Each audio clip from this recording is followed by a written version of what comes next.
A Noble Purpose by Michael James. I am a storyteller, one who has caught a glimpse of the world and lived to tell about it. My purpose now is to teach you what lies ahead, for without the storytellers we would all be blind to our fate. You are considered young, born into this world minutes ago. Then again, young is such a relative term for us, as some wait many years for their purpose to be fulfilled, while others are spent only moments after they are created. Pay close attention now, for there are some important things you must understand about yourself. I shall tell you the story of a very good friend of mine. He kept a journal of his life, as I would encourage you to do, and it is through this journal that you will begin to understand your own fate. Day 1. I must admit that I am quite overwhelmed by everything I have learned today. The storyteller encouraged us to keep a journal in order to help us process everything, so that's why I am writing this. The life of a teardrop seems pretty simple: to learn as much as we can before we die. Us young ones will be told more tomorrow about the different possibilities of our future. I look forward to it. Day 4. Wow, it's been quite a journey so far. I have learned so much in the past few days. We have a new storyteller now because the old one finally had his opportunity to spend his life for our human, and a new one has taken his place. It's kind of cool how there is always one teardrop left behind whenever a human cries, left behind to tell of what they saw and what the other teardrops experienced. I wonder if I will someday be a storyteller. Anyway, it was my first time experiencing the crying of our human. I had felt his emotions before, but this was different, more intense. It welled up within me, the incredible joy that he had, and I couldn't help but smile and laugh, along with all of the other tears. Then there was this great light as the gate opened up and the eldest of the tears rushed out. They went one by one, maybe about 20 in total, and then it was over.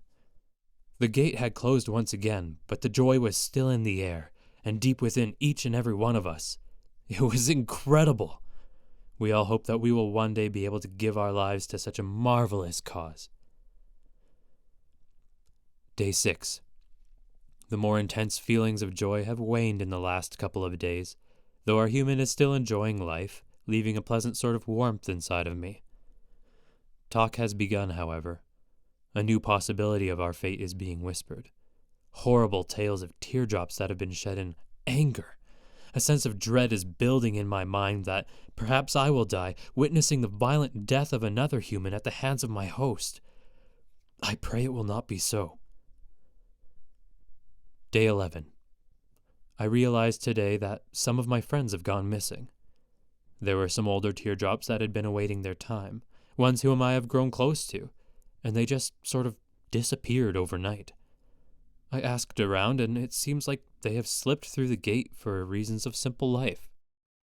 Some water the eye when our human wakes up from a deep sleep.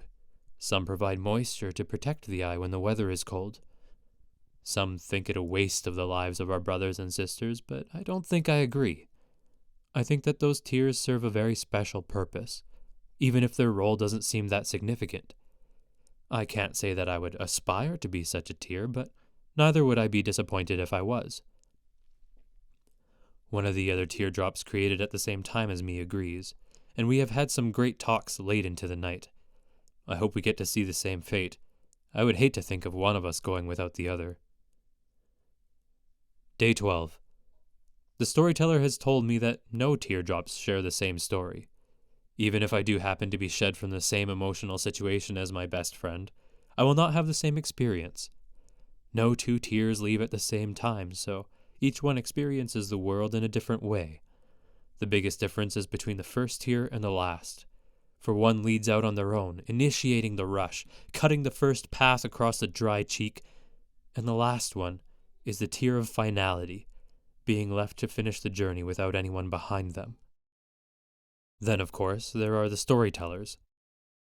Drawn to the edge of the gate, they witness it all, but have been left behind to explain to those remaining what was seen by their comrades, and to teach the new teardrops about the lives ahead of them. If I once desired such an important task, I can't really say that I do anymore. I think I would find myself caught between two worlds, having experienced the one beyond the gate, yet not being allowed to follow my friends. It scares me. Day 15. I am writing this as fast as I can. The gate is open and many teardrops have been spent already. There are hundreds that were before me in line to be shed, but something is different this time. Our human is racked with a deep emotional pain that I have not felt before, and no one has ever known was possible. There is something dreadfully wrong out there, and I am afraid. The sadness and sorrow, it is awful, terrifying, and it is hurting me inside so much. The pain is almost unbearable. I have a feeling that I will be taken this time, and I am not looking forward to it.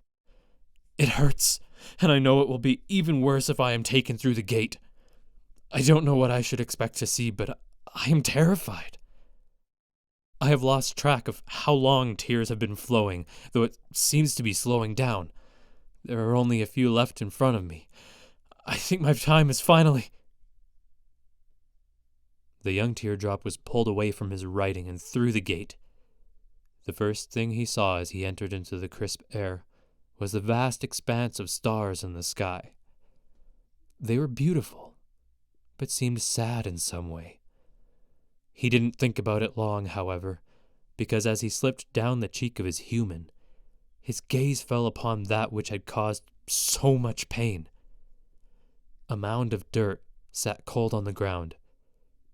His human's best friend. A life was spent, and it happened before it should have.